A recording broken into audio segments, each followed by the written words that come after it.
the UK courts should be supreme. Yeah, of course.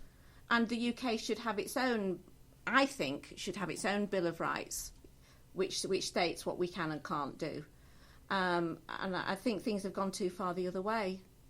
Really? Yeah. Yeah, you just think we've sold out, essentially. I mean, the prisoners' voting is another thing. Where do you stand on that one? Oh, I don't think prisoners should vote. At all? At all. Even when they come out? Oh, well, when they're released, then they've served their time. But, when they're in prison, they've committed a crime. They need to be punished, and that's one of the punishments. Who was it who said, do your crime, you pay your time or something, or you do your time, you pay your crime or something? There was some political bite-sized thing a long time. I don't know, but Tony Blair or something. It sounds like those lyrics sound like they could be woven into a song. So I'll see. That could be my next release. I'll have to watch that one. So what do you think? We have a Labour leader who's quite different to quite a lot of the Labour leaders that have been previous to this one.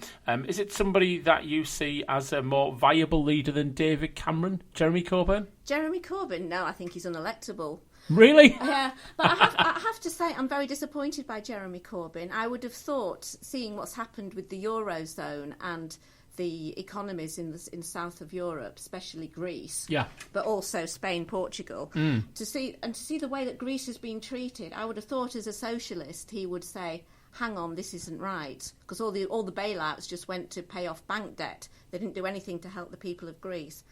And he came out in the past saying he was against the EU. And I think, given that he's supposed to be a man of conviction, I can't understand now why he says he supports the EU, and I have to say I'm very disappointed by him. Okay. I mean, do you know who strikes me as a little bit disappointing is Tom Watson. Yes. Who, I've got to be honest, I've seen so many times. I've seen him sort of giving it all and sort of mouthing off and everything else. He's gone quiet, hasn't he? Very quiet, and he's just there. He's sort of in the background almost, and I didn't ever expect Tom Watson to be in the background of anything. Maybe he's just scared to say anything because he'll disagree with Jeremy. They have had a few little lovers' tiffs, haven't they? Yeah. Shouldn't start that one off, really. There we are. Keith Vaz. Do you like Keith Vaz? Keith Vaz? I haven't really got any opinions on Keith Vaz. I just thought I'd randomly... He's just a guy, and I thought, he's quite he's quite a fiery character, or appears to be, but then apparently he's got a bit of an edge, allegedly, to him, but I don't know. I don't like Diane Abbott. You don't like Diane Abbott? No. Do you know why? I think some of the things she comes out with, she's quite... She says, oh, we've got too many blonde-haired, blue-eyed nurses, things like that. No, does she? Yeah, she didn't. She honestly, she said that, and there's other questionable statements that she's made, and of course she's got away with it, and obviously, yeah. And the picture, and I have a mental image of her with Jeremy Corbyn as well, which doesn't really help. Oh dear, it is a morning show, Mandy. Sorry, it's easy does it. Yeah, it totally threw me off track completely. Actually, trying not to visualise that. Best not to. Sorry, I brought it up. Yeah, thank you, Mandy. It is a hospital. We could end up increasing the mortality rate with comments like that. I remember watching. I've woken everybody up anyway. I bet they have. Yeah, send them back to sleep as well. With that sort of image, I remember seeing a long time ago a panorama programme about all these European MPs on a gravy boat, amazingly enough. Yeah, you wouldn't believe it, would you? And apparently they were all claiming that they were all stopping in these really lush hotels, but actually they weren't. They were in a flat and getting large amounts of money and all that. Still going on, of course. Still going on, but the biggest waste of one of the biggest wastes of money in the EU is the £150 million a year it costs to hold the European Parliament in Strasbourg for 4 days a month. What? Yeah, they move. They pack up their trunks. Not literally, we hope. And they move the whole European Parliament to Strasbourg for 4 days a month for cost of £150 million a year.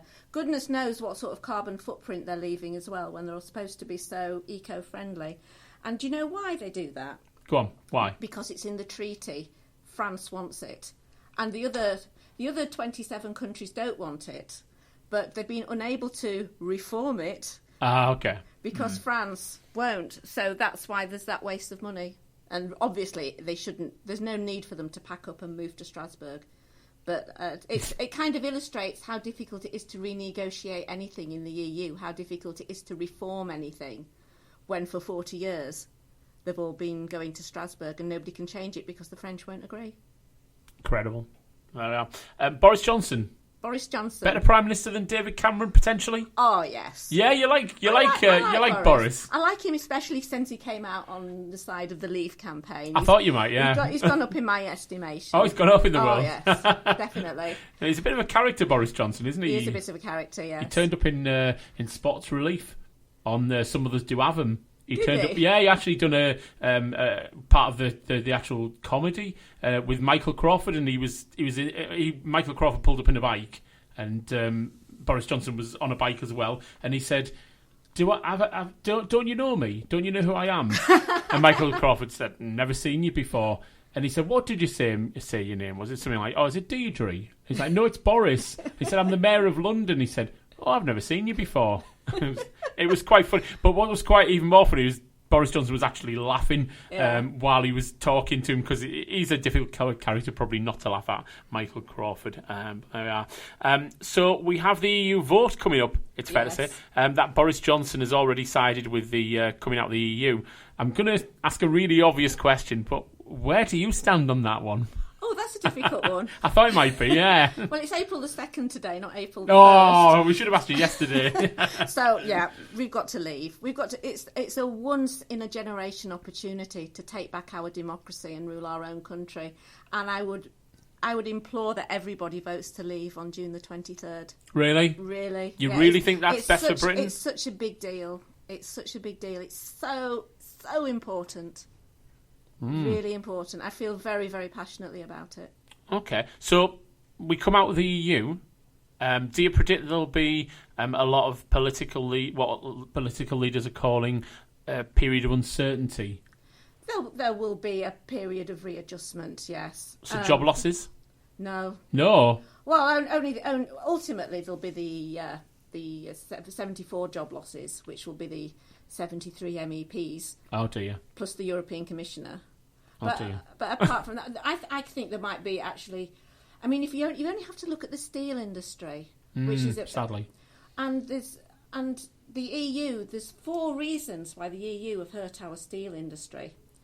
First of all, is we can't put our own tariffs on the dumping of Chinese steel. It has to be done at an EU level. The other one is the big tariffs that go on energy. The carbon trading scheme, the green tariffs, and it's not only killing our steel industry, but all the chemical industries that are energy-intensive users. Roger Helmer, one of our MPs, has been banging on about this for years, and everybody just ignores him. Yet it's a huge deal, especially in the northeast where we have the chemical industry and the steel industry. The government is unable to provide transitional relief for the steel industry due to EU regulations. And also, if we've got a big shipbuilding project or something, we have to tender throughout the EU. We can't say we'll look for tenders from our British steel companies. That's crazy. That is crazy, yes, but... Is that definitely true? That's definitely true, yes. Wow. Oh, everything has to be tendered across the whole EU. You can't have a preference because it's one market. So you can't have a preference for the UK, and I think people don't realise it, and they bang on. You'll lose jobs if we leave the EU. Actually, we won't. We'll keep jobs. We'll have more jobs. Ultimately, yes, there will be a short-term period of uncertainty, but it'll be worth it. But not the uncertainty that David Cameron's currently referring to. Oh, that's just Project Fear. Okay. I mean, anything I say, you can ask me to provide the facts or the data, and I might not have it now, but I'll be able to find it. I'm not just blaring. But David Cameron, he just says things that aren't true just to frighten people, and he has no data to back it up with. And some of the reports that he produces, they've been produced with EU money. All right. It's that they're funded by the EU, especially the London Business School. Their reports, because they're. Is it London School of... Let me get this right. London School of Economics. Economics, yeah. London School of Economics, yeah, they get EU funding. So, you have to. It makes what they're saying a little bit questionable. So I'm guessing when David Cameron came back and said, "Oh, look, I've got a great deal for the UK," you were sat there thinking, actually, possibly not. Well, I think everybody was thinking that. I think even his cabinet was thinking that, because he didn't get anything. He asked for nothing and he got less. Yeah. I mean, it was quite embarrassing to see the Prime Minister of the UK going to Jean-Claude Juncker, who used to be the Prime Minister of Luxembourg, sorry Luxembourg, but it's a tin pot country, and to have the leader of the UK going to him with a begging bowl. Yeah. And Jean-Claude Juncker saying, "Oh no." Sorry about that. it's a humiliation for this fine British nation, and a humiliation for David Cameron. Because we've got a lot going for us in this country. We have. People forget. We've got an awful lot going for us. We've got really clever people. We're really good in research, in tech. NHS. Well, the NHS is wonderful. It's priceless. It is. It's a wonderful, wonderful resource, and we're so lucky to have it. And we have to look after it. We can't keep asking for more and not providing the funding.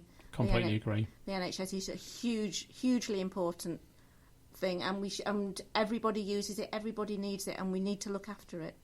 Yeah, because you just never know if you don't look after it. No. It goes. Yeah. Then people will be, up the creek without a paddle, yes, so to speak. Anyway, speaking of up the creek without a paddle, we'll have a chat about our friends in the US after this track from Sandy Shaw. Venus must have heard my plea.